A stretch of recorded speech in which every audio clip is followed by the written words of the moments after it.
Hello मेरे प्यारे दोस्तों, मैं विनीत आप सभी का स्वागत करता हूं आप सबके चैनल संदीप क्लासेस पर।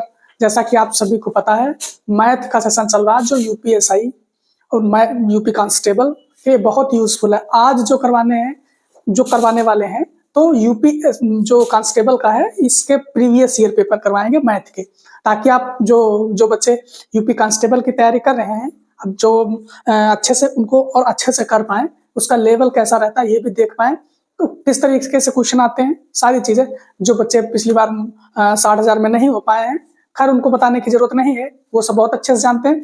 लेकिन तब भी कुछ बच्चे ऐसे रह गए हैं जिनकी तैयारी बहुत अच्छी है, बट तो जो नए हैं वो उनके लिए बहुत यूजफुल है। बट आप नए नहीं हो तब भी देख सकते हो, आपका रिवीजन होगा और आप अच्छे तरीके से चीजें कर पाओगे। तो स्टार्ट करते हैं आज की क्लास को। आज की क्लास जो होगी बहुत यूजफुल होने वाली है। मैथ के प्रीवियस ईयर पेपर पूरा है, आप अपने आप को आंक सकते हैं कि आप कहाँ पे स्टैंड कर रहे हैं, क्वेश्चन कैसे रह रहे हैं, सारी चीजें आप देख सकते हैं। स्टार्ट करते हैं आज क्लास। बिल्कुल थम के बैठिएगा, बहुत अच्छे अच्छे क्वेश्चन है और आप भी कर सकते हो इसको। स्टार्ट करते हैं आज क्लास को। आज क्लास का जो फर्स्ट क्वेश्चन है, पहला क्वेश्चन है, ये कह रहा है 13 से विभाज्य सबसे छोटी 13 से विभाज्य सबसे छोटी 3 अंकों की संख्या 3 अंकों की संख्या को जब 16 से विभाजित करते हैं तो शेष फल कितना बचेगा। अब देखो क्या बोल रहा है कि 13 से विभाज्य 3 अंकों की सबसे छोटी संख्या। अब 3 अंकों की सबसे छोटी संख्या पहले लिखोगे, ये कितनी हो गई, 3 अंकों की सबसे छोटी संख्या है 3 अंकों की। कह रहा 13 से विभाज्य, तो 100 तो 13 से विभाज्य है नहीं, 13 से विभाज्य। अब आप ऐसे करिए, देखो 13 लिखिए, देखो 13 एकम 13, ठीक है। अब ये 100 के 13 सती 91, 13 अठी 104 हो गया। तो 13 सती 91 अगर होगा तो ये 2 अंकों की हो गई, हमको 3 अंकों के लेना है 13 से जो हो, तो 13 अठी 104। 3 अंकों की सबसे छोटी संख्या जो है 13 से डिवाइड होगी, वो है 104। तो क्या कह रहा है, 13 से विभाज्य सबसे छोटी 3 अंकों की संख्या जो कौन सी है, जो 104 है, 104 है, को जब 16 से विभाजित किया जाता है तो शेषफल क्या रहेगा। अब 104 को 16 से डिवाइड कर दीजिए, तो 16 से जब 16 से डिवाइड करोगे तो कितना आएगा, 16 छक्का 96, 16 छक्का 96, तो कितना आ जाएगा 8 शेषफल इसका बचेगा, कितना 8 बचेगा। ये बिल्कुल यूपी कांस्टेबल में ऐसे क्वेश्चन आएंगे, आपको अपना आईक्यू से करने पड़ेंगे क्वेश्चन, जिनकी प्रैक्टिस है बहुत अच्छी बात है। अब जैसे ये क्वेश्चन है, इसको पढ़ने की जरूरत नहीं, बट आप अगर मैथ अदर पढ़ रहे हो तो ये चीजें कर लोगे। तो आंसर कौन सा हो जाएगा, आंसर हो जाएगा डी हो जाएगा। देखते हैं नेक्स्ट क्वेश्चन। नेक्स्ट है 65-61 के वर्गमूल की गणना की जाती है। 65-61 के वर्गमूल की गणना की जाती है। यह संख्या अपने स्वयं के वर्गमूल द्वारा विभाजित है। स्वयं के वर्गमूल द्वारा विभाजित है। परिणाम ज्ञात कीजिए। देखो अब 65-61 के वर्गमूल की गणना करना। वर्गमूल मतलब आपको 2-2 के पेयर बनाने हैं। तो देखो 3 से करोगे, 3 दूनी 6, 3 एकम 3, 3 अठे 24, 2 3 7 21 7। फिर अगर 3 से करोगे, 3 7 21, 3 दूनी 6, 3 9 27। फिर 3 से करोगे, 3 दूनी 6, 3 चक्कू 12, 3 3 9। फिर 3 से करोगे, 3 अठे 24, 3 एकम 3। फिर 3 से करोगे, 27 3 81, फिर 3 9 27, फिर 3 3 9। अब देखो वर्गमूल की बात करेंगे तो 1 2 3 और 4 कितना आएगा, 3 की पावर 4। लेकिन क्या कह रहा है, यह संख्या अपने स्वयं के वर्गमूल द्वारा विभाजित होता है। स्वयं का वर्गमूल मतलब 3 का स्क्वायर से विभाजित होता है। स्वयं का वर्गमूल मतलब 3 से विभाजित होता है। तो ऊपर जाएगा तो 3 की पावर 4 माइनस 2 कितना हो जाएगा, 3 का स्क्वायर। तो 3 3 9 हो जाएगा आपका इसका आंसर, 3 3 9। चीजें समझ में आ रही हैं, एक एक लाइन पढ़ते जाइए, आंसर करते जाइए, चीजें समझ में आती चली जाएंगी। ठीक है, देखते हैं नेक्स्ट क्वेश्चन। नेक्स्ट है किसी वृत्त के व्यास को 2 गुना कर दिया जाए, 2 गुना किया जाता है तो क्षेत्रफल में कितनी वृद्धि हो देखने को मिलेगी। किसी वृत्त के व्यास को अगर 2 गुना किया जाए, वृत्त का व्यास था कितना, पहले डी था, वृत्त का व्यास पहले डी था, बाद में उसको क्या कर दिया गया है, डी 2d कर दिया गया, उसका व्यास 2d कर दिया गया, तो उसके क्षेत्रफल में कितनी वृद्धि देखने को मिलेगी। तो देखो क्या होता है, पाई आर स्क्वायर होता है, पाई डी स्क्वायर बाई लिख सकते हो ना, पाई आर स्क्वायर होता है। तो देखो ये 2 है, आर है, ये 2 स्क्वायर हो रहा है ना, तो 2 दूनी 4, 4 की वृद्धि आपको देखने को मिलेगी, 4 की वृद्धि देखने को मिलेगी, क्योंकि हम इसका एरिया निकालेंगे ना, तो एरिया कितना होगा, पाई आर स्क्वायर। ठीक है, अगर देखो डायमीटर की बात करें, रेडियस या त्रिज्या आर बराबर कितना होगा, तो d/2, d/2। तो ये कितना हो जाएगा, 4 गुना। इस पे टाइम नहीं खराब करते, देखते हैं नेक्स्ट क्वेश्चन। नेक्स्ट क्वेश्चन है, एक्स के बैंक खाते में कोई एक्स पर्सन है, एक्स के बैंक खाते में 86.54 रुपए शेष हैं 55.31 रुपए जमा करने और 84.33 रुपए निकालने के बाद शेष राशि क्या होगी। ये भी जोड़ घटाना है, बट करना तो है ही। देखो शेष कितना बचा, शेष कितना अकाउंट में था, 86.54 शेष था अकाउंट में, 55.31 रुपए जमा किए गए, तो 55.31 जमा कर दिए गए, तब राशि कितनी हो जाएगी, 4 1 5, 5 और 3 8, 6 और 5 11 और 8 5 13 1 14, 141.85 रुपया राशि हो गई उसके अकाउंट में। बट किया क्या उसने, 84.33 रुपया उसने निकाल लिए, 84.33 रुपया निकाल लिया उसने, 84.33 निकाल लेगा, तब कह रहा शेष राशि क्या होगी। तो शेष राशि 5 में से 3 जाएगा, अपना 2 बचेगा, ये 5 बचेगा। देखो 52 वाला आंसर मारो, तो देखो 52 वाले में ये होगा नहीं, या तो ये होगा या तो ये होगा। एक स्टेप और बढ़ते हैं, यहाँ पे 11 से 4 जाएगा 7 वाला आंसर मारोगे तो आंसर आपका होगा ए, आंसर ए करेक्ट हो जाएगा। देखते हैं नेक्स्ट क्वेश्चन। आपको अपना जो कैलकुलेशन करने का जो स्पीड है ऐसे बूस्टअप करना पड़ेगा, नहीं तो क्वेश्चन छूटेंगे। क्या कह रहा है, एक संख्या को 3003 से गुणा किया जाता है, कर दो गुणा। एक संख्या x है, उसको हमने 3003 से गुणा किया और फिर 7 11 13 के लघुत्तम समापवर्तक द्वारा विभाजित किया जाता है और फिर स्वयं इसके ही द्वारा विभाजित किया जाता है,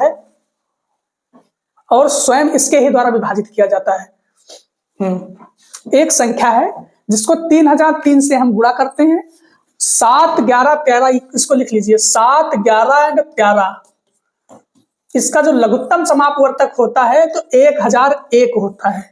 एलसीएम कितना होता है, 1001 होगा। 7 11 13 का लघुत्तम समापवर्तक एलसीएम जो होगा 1001 होगा। कह रहा है लघुत्तम समापवर्तक द्वारा विभाजित किया जाता है, कर दो विभाजित, कितना, 1001 से विभाजित कर दिया, फिर स्वयं इसके ही द्वारा विभाजित किया जाता है। x ये है, इसके ही द्वारा विभाजित कर दो। अब कह रहा है परिणाम ज्ञात कीजिए। तो देखो x से x तो कैंसिल हो जाएगा, 1001 को अगर 3 से काटेंगे हम तो 3003 आएगा। ठीक है, तो आंसर कितना आएगा, आंसर आपका 3 आएगा, आंसर सी करेक्ट होगा। ठीक है, देखते हैं नेक्स्ट क्वेश्चन है अपना, यदि 10x plus 5 divide by 42x plus 8 को क्या लिखा जाता है किस अनुपात में, 5:8 के लिए घनानुपात है, तो x क्यूब की वैल्यू पूछा है। x की वैल्यू यहां से आप फाइंड करो, फिर इसका क्यूब कर दो, इसमें से कौन सा आंसर होगा निकल के आएगा। देखो ये 11 का क्यूब लग रहा है, ठीक, ये 10 का लग रहा है, ठीक, तो आप निकाल ही लो। कैसे निकालोगे, 80x 8 पंच 40, 42 बचे, 4 पंचे 5 दूनी 10 का 0 1 बचा, 5 को 20 और 1 21x 8 पंच 40। अब देखो 40 ये प्लस का है,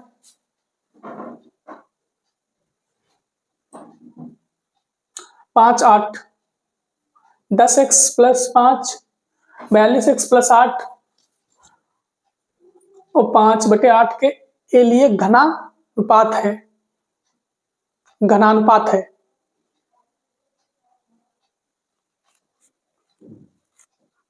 तो x क्यूब की वैल्यू,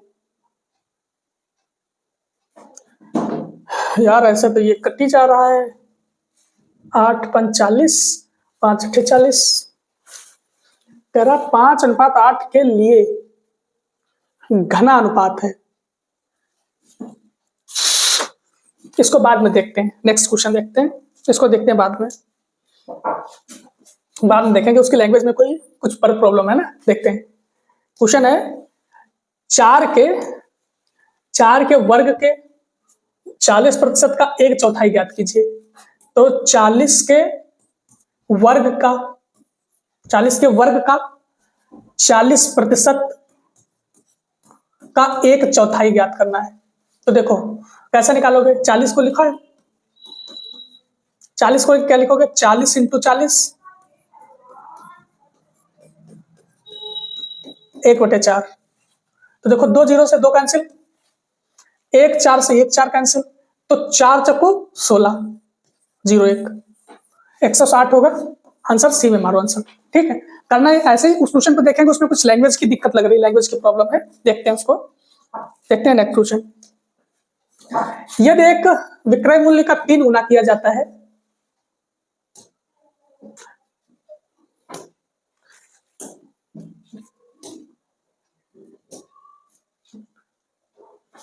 एक एक्स है, अच्छा क्वेश्चन हाँ यही है ना, हाँ, एक्स 42,000 रुपए में एक स्कूटर खरीदता है। एक्स कोई पर्सन है जो 42,000 रुपए में एक स्कूटर खरीदता है। वह मरम्मत में 6,000 रुपए खत्म करता है, व्यय करता है। मरम्मत में 6,000 रुपए व्यय किए उसने, कितने 6,000, कितना हो गया 48,000 हो गया, 6,000 व्यय करता है। और स्कूटर को 54,000 रुपए में बेचता है, देख रहे हो 54,000 में बेचता है।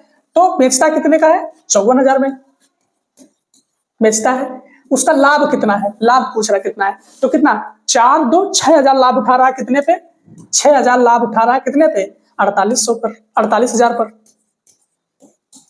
इनटू प्रतिशत के लिए हम 100 से गुणा कर देंगे, प्रतिशत के लिए देखो 3 0 से 3 कैंसिल, 6 से 43 6 8 48, 8 को अगर 100 से करोगे तो 12.5% आता है। तो आंसर कौन सा होगा 12.5, आंसर बी करेक्ट हो जाएगा। देखते हैं नेक्स्ट क्वेश्चन। नेक्स्ट है 110 रुपए की लागत वाली एक वस्तु को 104.5 रुपए में बेची गई है, कितनी छूट दी गई होगी, कितनी छूट दी गई होगी। 110 की लागत थी और 104 में बेची गई है। तो देखो हमने 110 लागत 110 उसका अंकित मूल्य था, उस पे हमने कुछ डिस्काउंट दिया, डिस्काउंट देने के बाद हमने 104.5 में बेच ली। तो पूछ रहा डिस्काउंट कितना दिया। ये क्वेश्चन बनानी आपको आनी चाहिए, ऐसे करना है आपको। तो 110, अब देखो ये 110 है, इसको ऐसे ना करो, सही वे में करना है। तो देखो 110 × 100 - x, डिस्काउंट दिया जितने पे, बेच ली कितने पे 104 पर, 104.5 में। अब देखो ये 110 है, इसको नीचे इसके ले आओगे तो कितना हो जाएगा 104.5 बटे 110, ये पॉइंट हटाओगे ये 0 बढ़ाओगे, ठीक है। 11 से काटो, 11 9 99, कितना बचेगा 5 बचेगा, 5 उधर आ जाएगा, 11 बचे 55, तो ये आपका कट जाएगा 11 से, ठीक है। 11 बचे 55, तो कितना आया अपना, ये आएगा 95 बटे 100। ये किसके बराबर है अपना, ये 100 - x बटे 100 के बराबर है। आप देखो 100 से 100 कैंसिल कर सकते हो। अब कितना आएगा, ये देखो 100 - 95 बराबर x लिख सकते हो। तो x बराबर कितना छूट दिया होगा, 5% दिया होगा। छूट कितनी उसने दी है, 5% दी है। 110 का सामान तभी हमको 104.5 में मिला है, जब उसने क्या किया है 5% की डिस्काउंट दी है। तो ऑप्शन बी आपका सही हो जाएगा। देखते हैं नेक्स्ट क्वेश्चन। नेक्स्ट है चक्रवृद्धि ब्याज पर निवेशित एक राशि 2 वर्षों में 1,600 रुपया, 2 वर्षों में 1,600 रुपया, 2 वर्षों में 1,600 रुपया और 3 वर्षों में 1,680 रुपया हो जाती है। समझ रहे हो, तो ब्याज की दर कितना होगा, 2 वर्षों की पूछ रहा है।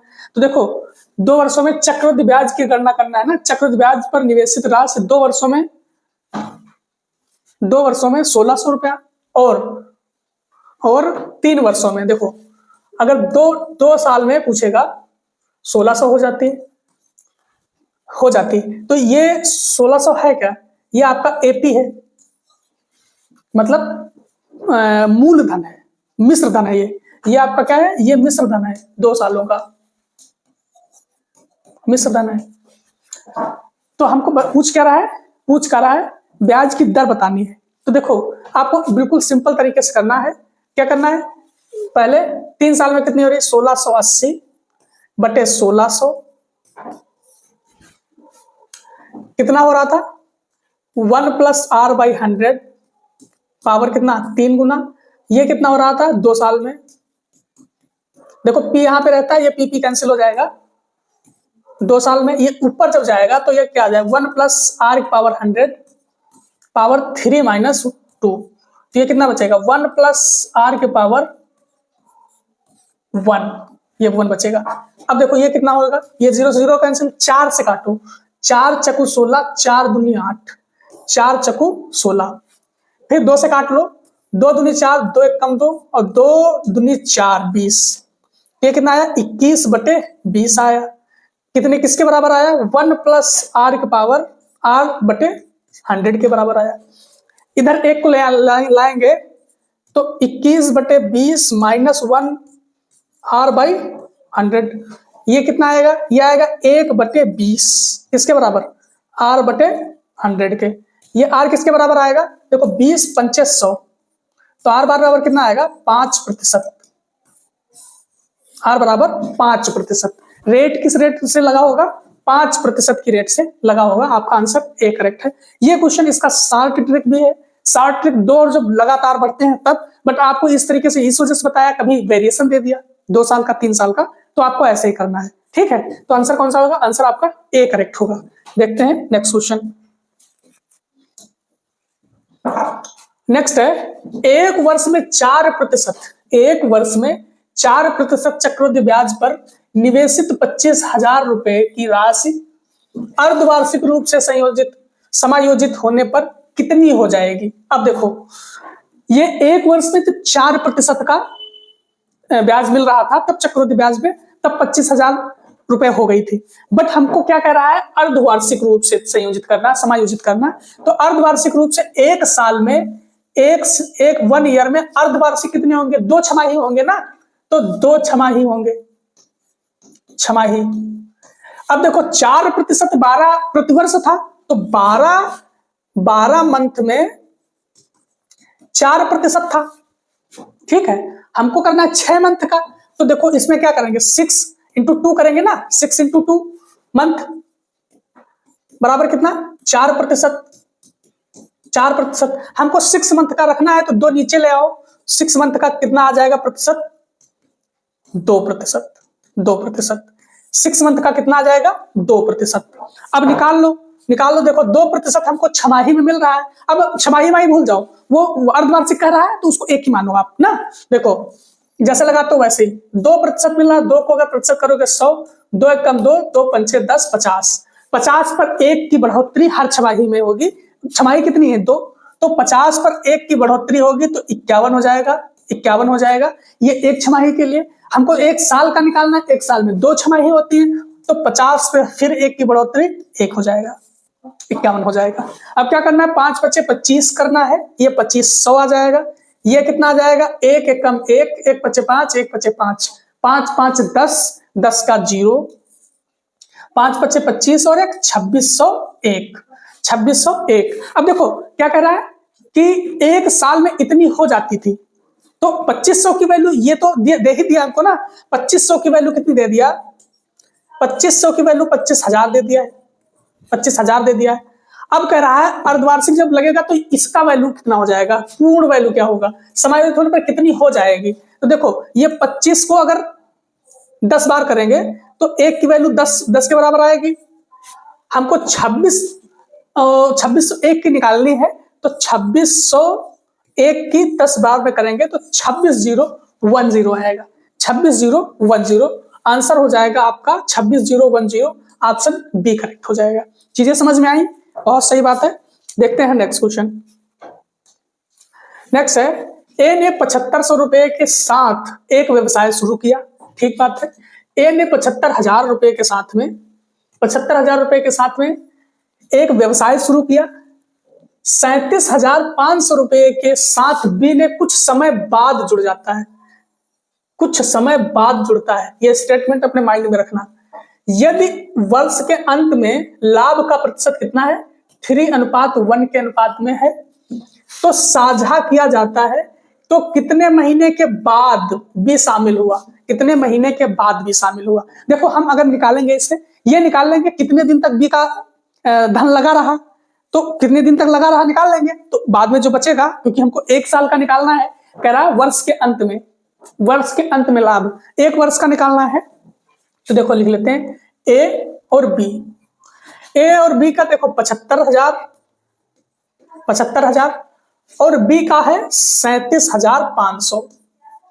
37,500 ये है क्या, ये है पूंजी, पूंजी, ठीक है, ये पूंजी है। अगर समय की बात करेंगे तो समय की बात करेंगे तो समय ए तो पूरे 12 महीने लगाता है, बट बी कितना लगाता है, 12 minus x month, 12 minus x month. या फिर ऐसे ना लिखो, इसको सीधे सीधे एक्स मंथ ही लिख लो, बाद में हम घटा लेंगे, एक्स मंथ लिख लो, एक्स मंथ। अगर देखो ये समय हो गया, ये हो गया समय, ये समय हो गया। लाभ कितना मिल रहा है, लाभ का रेशियो 3:1। ये कितना है, ये लाभ है, ये लाभ है, इतना लाभ मिल रहा है। अब करना क्या है आपको, एक लाइन आपको याद रखना है, लाभ बराबर होता क्या है, लाभ बराबर होता है पूंजी इंटू समय, पूंजी इंटू समय, ये होता है लाभ के बराबर। अब देखो आप इसको छोटा कर सकते हो। देखो 37,500 का एक, ये 2 बार में कट जाएगा, 2 बार में कट जाएगा। देखो अगर हम लाभ दिया है, देखो लाभ दिया है, पूंजी दी है, समय के निकाल समय के बराबर रख सकते हैं। अब देखो या तो ऐसा कर लो, पूंजी और समय को मल्टीप्लाई कर लो, पूंजी और समय ये पास पास में है, ये मल्टीप्लाई कर लो, लाभ के बराबर रख दो। देखो कैसे करोगे, करना है 12 और 2 24, 24। ये x था, एक कम x, ये क्या आया, ये पूंजी इंटू समय आया, ये लाभ के बराबर हो जाएगा। लाभ कितना है, लाभ कितना है, 3:1 के अनुपात में है। चीजें समझ में आई, 3:1 के अनुपात में है। अब देखो ये इसके बराबर है, तो 24x 3:1, 3×8 24, तो x की वैल्यू कितनी आ जाएगी, 8, x की वैल्यू 8। मतलब यहां पे जो x आया है, मतलब b का टाइमिंग आया है, ये 8 मंथ आया है। मतलब b ने 8 महीने अपनी पूंजी लगाए रखी, बी ने 8 महीने अपनी पूंजी लगाए रखी। लेकिन पूछा क्वेश्चन ये नहीं है, पूछा है कि बी कितने महीने के बाद शामिल हुआ ना। अब 8 महीने उसने पूंजी लगाए रखी है, पूरे साल के लिए पूंजी, पूरे साल में महीने होते हैं 12, पूरे साल में महीने होते हैं 12, 12 में 8 महीने उसने पूंजी लगाए रखी, तो कितने महीने बाद शामिल हुआ होगा, 4 महीने बाद शामिल हुआ होगा। 4 महीने बाद शामिल हुआ होगा, तो आंसर आपका होगा ए। आप इस क्वेश्चन को करके एक चीज अनुभव कर सकते हो, क्वेश्चन पूरा करने के बाद में भी आंसर गलत हो सकता है, क्योंकि आप एक लाइन नहीं पढ़ोगे। 8 है, 8 इसमें है ऑप्शन में, 8 तो का ऑप्शन में है नहीं, 8 ऑप्शन में होता तो धार से मारते आगे बढ़ते ना, ये होता सबसे होता। तो आंसर क्या होगा, आंसर होगा 4 महीने के बाद में बी ए के साथ जुड़ा था। ठीक है, देखते हैं नेक्स्ट क्वेश्चन। नेक्स्ट क्वेश्चन अपना है, एक छात्र के अंक 68 के बजाय 88 दर्ज किए गए। ओ भाई, 68 के बजाय 88 दर्ज किए गए थे, इसके कारण कक्षा के औसत अंक में 0.5% की वृद्धि हुई। कक्षा में छात्रों की संख्या ज्ञात कीजिए। मान लो, माना छात्रों की संख्या कितनी, x मान लेते हैं, x मान लेते हैं। अब देखो एक चीज ये देखो, 68 के बजाय 88 दर्ज किए गए थे, कितने का डिफरेंस दिया गया था, 20 का डिफरेंस किया गया था, 20 का डिफरेंस किया गया था। कितने, किसके बराबर, 0.5 जो वृद्धि हुई इसके बराबर, 0.5 की वृद्धि हुई है औसत में, 0.5 की वृद्धि हुई है कितने स्टूडेंट पे, x स्टूडेंट पे वृद्धि हुई है। अब देखो x स्टूडेंट पे 0.5 की वृद्धि हुई है ना, तो हमको स्टूडेंट नंबर ऑफ स्टूडेंट ही निकालने हैं। तो देखो ये पॉइंट हटाया, 0 बढ़ाया, ठीक है। अब देखो ये 200 आ जाएगा, 200/5, 5 चक्कू 20, कितना आ जाएगा, 40 स्टूडेंट हैं। कितने हैं? 40 स्टूडेंट हैं उस कक्षा में। तो ऑप्शन कौन सा हो जाएगा? ऑप्शन आपका डी करेक्ट हो जाएगा, 40 स्टूडेंट है। देखते हैं नेक्स्ट है ए बी की तुलना में 2 गुना कुशल है। ए बी की तुलना में 2 गुना कुशल है। जो, इस बात को बहुत याद रखो, जो मतलब बी के लिए है, जो को 2 याद रखा करो, दूसरे के लिए। जो है ये बी के लिए है, जो सी की तुलना में 3 गुना कुशल है। सी की तुलना में 3 गुना कुशल है। यदि सी अकेले इस कार्य को 30 दिनों में पूरा कर सकता है तो वे कितने दिनों में एक साथ कार्य पूरा करेंगे? अब देखो, इसको ए और बी और सी ऐसे लिखो। कह रहा है ए बी की तुलना में 2 गुना कुशल है। ए बी की तुलना में 2 गुना कुशल है, जो सी की तुलना में 3 गुना कुशल है। सी की तुलना में अगर हम सी को 1 मान लें तो सी बी की तुलना में 3 गुना कुशल है। 3 गुना हो गया, 3 गुना कुशल हो गया। अब कह रहा है ए बी की तुलना में 2 गुना कुशल है। ए बी की तुलना में 2 गुना हो गया तो 6 हो गया। चीजें, स्टेटमेंट समझ में आया? ए बी की तुलना में 2 गुना कुशल है, ठीक है। जो मतलब बी की बात कर रहा है, बी की बात, जो सी की तुलना में 3 गुना है। सी की तुलना में देखो, अगर सी का 1 है तो बी का 3 है, 3 गुना कुशल हो गया। ये इसकी है क्या? ये है इसकी एफिशिएंसी, ये इसकी एफिशिएंसी है। अब कह रहा है सी अकेले इस कार्य को 30 दिन में पूरा करता है। आप अगर एक चीज ये देखो, आप ऐसे बनाओ ए बी एंड सी, ठीक है। अगर ए 30 दिन में अकेले कार्य करता है, ए की एफिशिएंसी अगर 1 है तो ऊपर श्योर है 30 ही रहा होगा। बात समझ में आई कि नहीं आई? आपको नीचे से ऊपर जाना आया कि नहीं आया? अब देखो, अगर ए की एफिशिएंसी की बात करें तो 6 है, बी की एफिशिएंसी की बात करें तो 3 है। तो देखो ए अकेले का इस कार्य को कितने दिन में करेगा? कितने दिन में करेगा? 6 पंचे 30, ठीक है। देखो 5 को अगर 30 को डिवाइड करोगे 6 आएगी एफिशिएंसी। ये कितने दिन में करेगा? 10 दिन में करेगा, 10 दिन में करेगा। अब देखो सबके अलग अलग काम भी निकल आए कि ए अकेले 5 दिन में कर लेगा, बी अकेले 10 दिन में कर लेगा, सी अकेले 30 दिन में कर लेगा। लेकिन कह क्या रहा है? वे कितने दिनों में एक साथ कार्य को पूरा करेंगे? मतलब सारे मिलके, तीनों मिलके एक साथ में कितने दिन में पूरा करेंगे? तो पूरा काम 30 है, पूरा की एफिशिएंसी 6 ए की एफिशिएंसी से काम करेगा, बी 3 की एफिशिएंसी से काम करेगा, सी 1 की एफिशिएंसी से करेगा। तो टोटल एफिशिएंसी कितनी हो जाएगी? 10 हो जाएगी। तो 10 3 3, ठीक है। 3 दिन में पूरा काम खत्म करेंगे। ऑप्शन आपका ए करेक्ट हो जाएगा। बात ये समझ में आई? क्वेश्चन छोटा है बट बहुत सारी चीजें इसमें सीखने को मिली होंगी आपको, बहुत सारी चीजें। देखते हैं नेक्स्ट क्वेश्चन।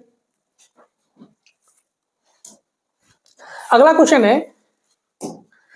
है एक हवाई जहाज 4 घंटे में 250 किलोमीटर की स्पीड गति से एक निश्चित दूरी तय करता है।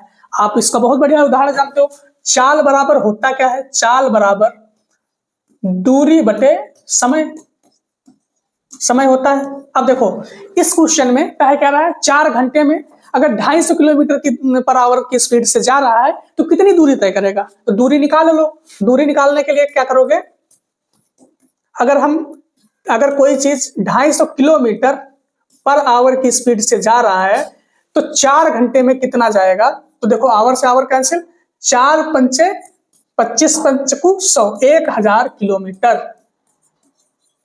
मतलब वो 1000 किलोमीटर जाएगा, 1000 किलोमीटर जाएगा, ठीक है। अब क्या कह रहा है? अगली वाली लाइन पढ़ो। 1 घंटा और 40 मिनट में समान दूरी को तय करने के लिए इसकी गति कितनी होनी चाहिए? 1 घंटा और 40 मिनट में दूरी हमको पता है, हमको समय भी बता दिया, स्पीड निकल आएगी, इसी से डिवाइड कर दो। कितना है? 1 घंटे में कितने मिनट? 60 मिनट, 40 मिनट, ये कितना हुआ? 100 मिनट हो गया। अगर 100 मिनट को हम अगर घंटे में डिवाइड करेंगे, घंटे में कन्वर्ट करेंगे तो हमको 60 से डिवाइड करना पड़ेगा। घंटे में हो गया। ये टाइम है, टाइम को आप डिस्टेंस से डिवाइड कर दो, स्पीड निकल आएगी। कितना है? 100/60। तो देखो ये 60 है, ऊपर जाएगा, कितना बचेगा? 1000 × 60/100। 2 0 से 2 कैंसिल, तो कितना हो जाएगा? 600 की स्पीड से 600 किलोमीटर पर आवर। अगर उसको 1 घंटा 40 मिनट में 1000 की दूरी तय करना है तो वो 600 किलोमीटर पर घंटा की स्पीड से उसको अपनी गाड़ी चलानी पड़ेगी। ऑप्शन आपका सी करेक्ट हो जाएगा, 600 किलोमीटर पर आवर। ठीक है, देखते हैं नेक्स्ट क्वेश्चन। नेक्स्ट क्वेश्चन है, ठहराव को छोड़कर एक बस 1 घंटे में 45 किलोमीटर तय करती है। ठहराव को छोड़कर मतलब बिना रुके 45 किलोमीटर की दूरी तय करेगी एक बस, बिना रुके, ऐसे लिख लो, बिना रुके दूरी कितनी तय करेगी? 45 किलोमीटर। अब क्या कह रहा है? ठहराव सहित या 36 किलोमीटर दूरी तय करता है। ठहराव सहित मतलब रुक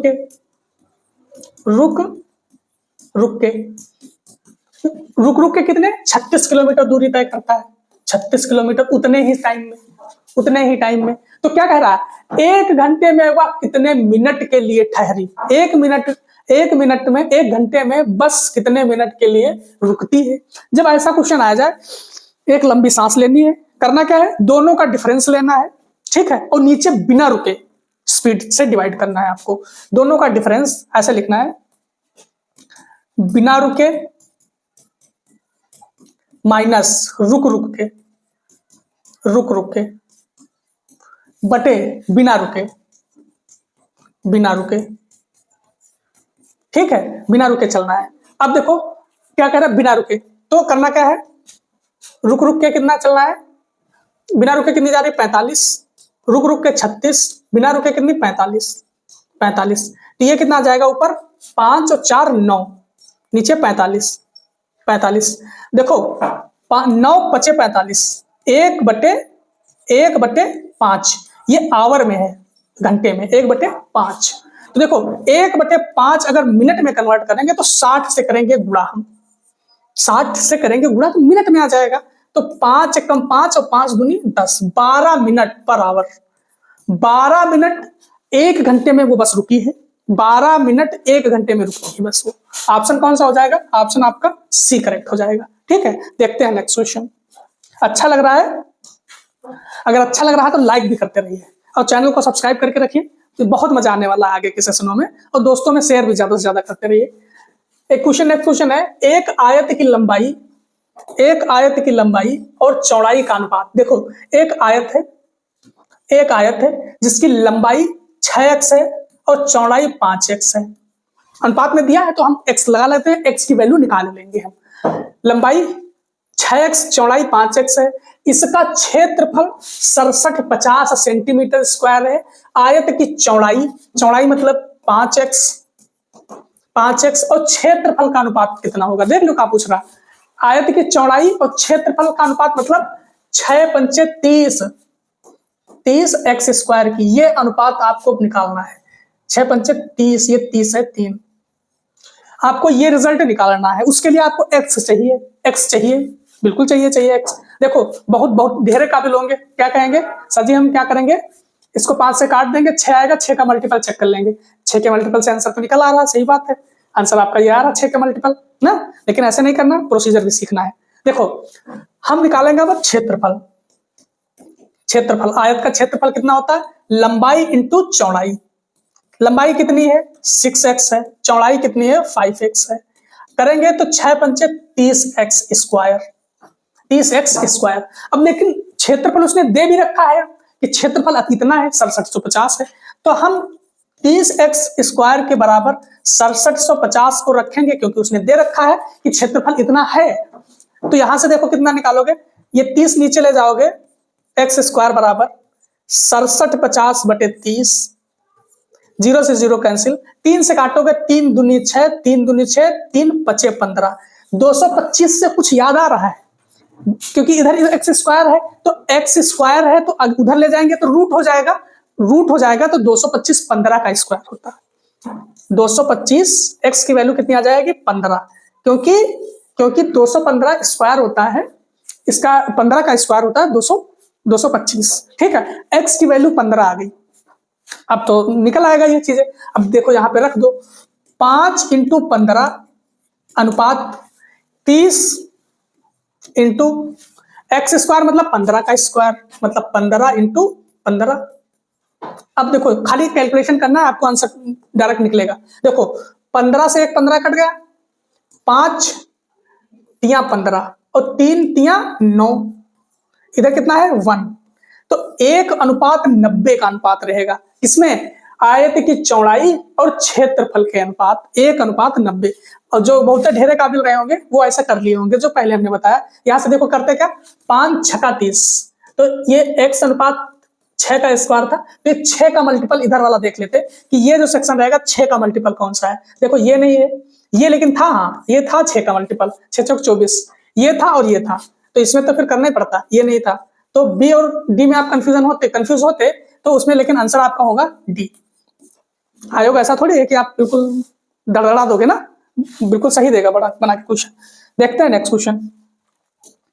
नेक्स्ट है अपना 11 द्वारा विभाज्य,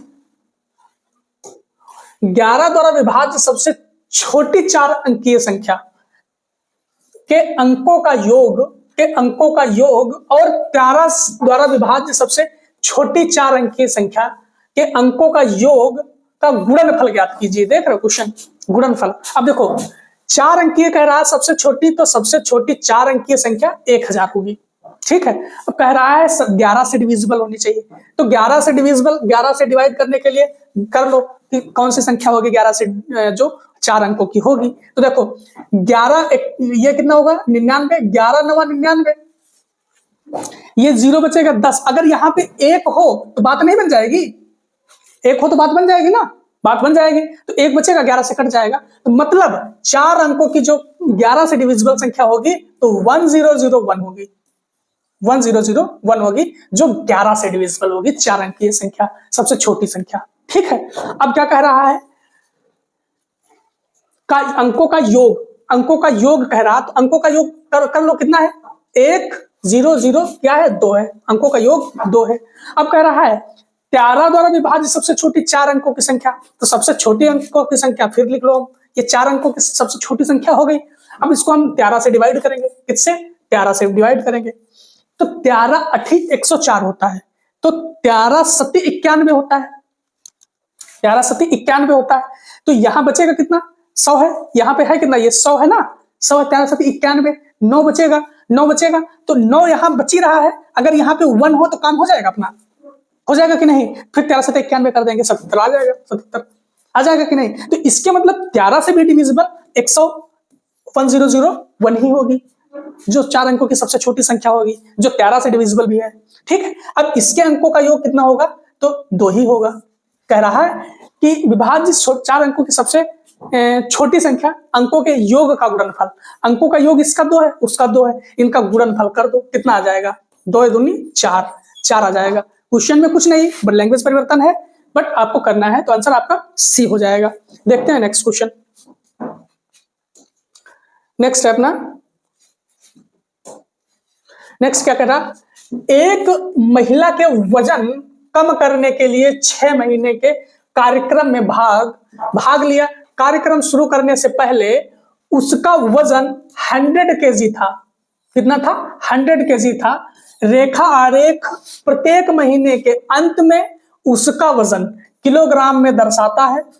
पिछले महीने की तुलना में कम करने के बजाय उसने कितने महीनों में वजन बढ़ाया, ये इंपॉर्टेंट है। उसने पिछले महीने की तुलना में कितने महीनों में वजन बढ़ाया, ये अगर आप ढंग से देखोगे फोकट का क्वेश्चन है। देखो कितने महीनों में, पिछले महीने की तुलना में, देखो 93 था 87 हो गया, घटाया, ठीक है। इसमें ये तो होगा नहीं, 87 था 89 हो गया, 89 हो गया, तो ये बढ़ाया, तो ये काउंट हो जाएगा। 89 था 78 हो जाएगा, घटाया, ये नहीं होगा। 78 था 82 हो गया, ये बढ़ा लिया उसने, ये बढ़ा लिया। 82 था 75 हो गया, तो ये घटाया। तो कितने में बढ़ाया, कितने महीने में बढ़ाया उसने, 2 महीने में बढ़ाया। कितने महीने में, 2 महीने में उसने वेट अपना गेन किया है, तो आंसर हो जाएगा 2। देख लीजिए ऑप्शन में कौन सा ऑप्शन है, ऑप्शन सी आपका करेक्ट होगा, 2 महीने, 2 महीने, ठीक है। तो ऑप्शन आपका सी करेक्ट होगा 2 महीने के लिए। देखते हैं नेक्स्ट क्वेश्चन। नेक्स्ट क्वेश्चन है, यह दंड आरेख सप्ताह के विभिन्न दिनों में एक संग्रहालय में आगंतुकों की संख्या को दर्शाता है। शनिवार को आगंतुकों की संख्या गुरुवार को आगंतुकों की संख्या से कितना प्रतिशत कम थी। कब कब कह रहा है? शनिवार को आगंतुकों की संख्या और गुरुवार को आगंतुकों की संख्या से, ठीक है, कितना कम था, कितना प्रतिशत कम था। तो देखो गुरुवार को आप कहां लिखोगे? गुरुवार को आप कहां लिखोगे? नीचे लिखोगे गुरुवार। गुरुवार ये आपको कंफर्म होना चाहिए। कह रहा है गुरुवार के आगंतुकों की संख्या से, ठीक है। अब क्या कह रहा है? पहला क्या कह रहा था? शनिवार को। तो शनिवार कितना है? शनिवार को था 200। शनिवार कितना था? शनिवार को था 200। गुरुवार को कितना था? 500। गुरुवार को कितना था? 500। 500। अब देखो कह रहा है इनका कितना प्रतिशत कम था, मतलब किससे? शनिवार को गुरुवार की अपेक्षा कितना कम था। तो देखो कितने का डिफरेंस? 300 का डिफरेंस। कितने पर? गुरुवार पर 500 पर। प्रतिशत निकाल दो, 0 से 0 कैंसिल, 5 छक्का 30, मतलब 60%। 60% जो है आपका गुरुवार को, शनिवार को, शनिवार के आगंतुकों की संख्या गुरुवार से कम है 60%। तो आंसर कौन सा हो जाएगा? आंसर आपका सी करेक्ट हो जाएगा। ठीक है, देखते हैं नेक्स्ट क्वेश्चन। नेक्स्ट है अपना, बहुत सही क्वेश्चन है, बहुत अच्छा क्वेश्चन है। क्वेश्चन क्या है?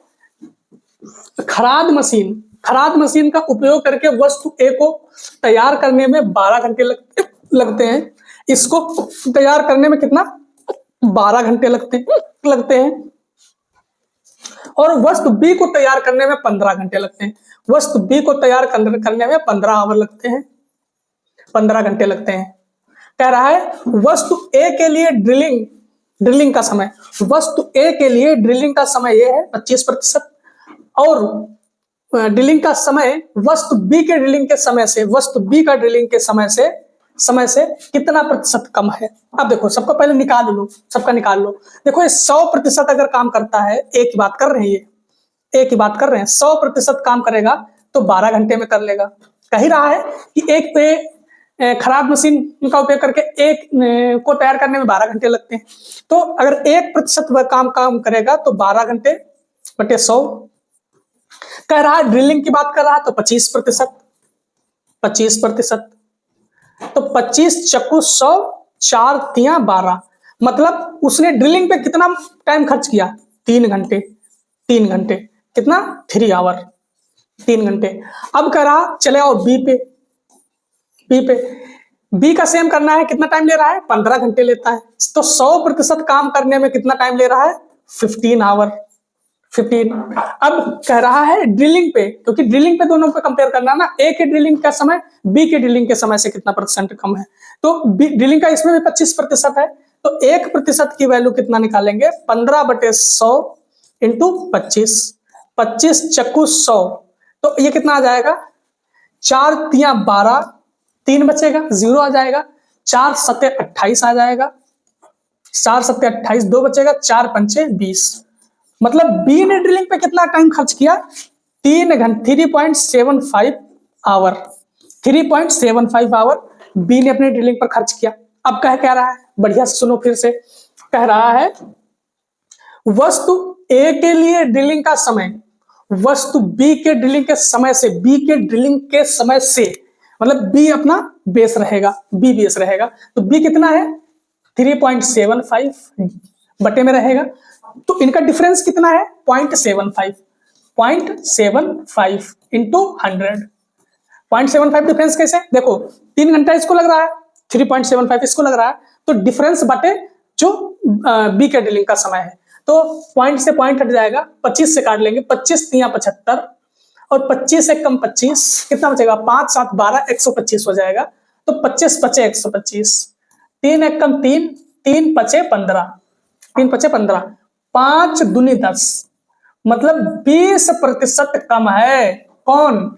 ए का टाइम जो ड्रिलिंग करने का है, बी के कंपैरिजन में 20% कम है, 20% कम है। तो आंसर कौन सा हो जाएगा? आंसर आयोग ने 25% जो ऑप्शन में दिया था ये गलत है, इसका गलत है, इसके नंबर भी सबको मिले थे, ये हो गया आपका 20%।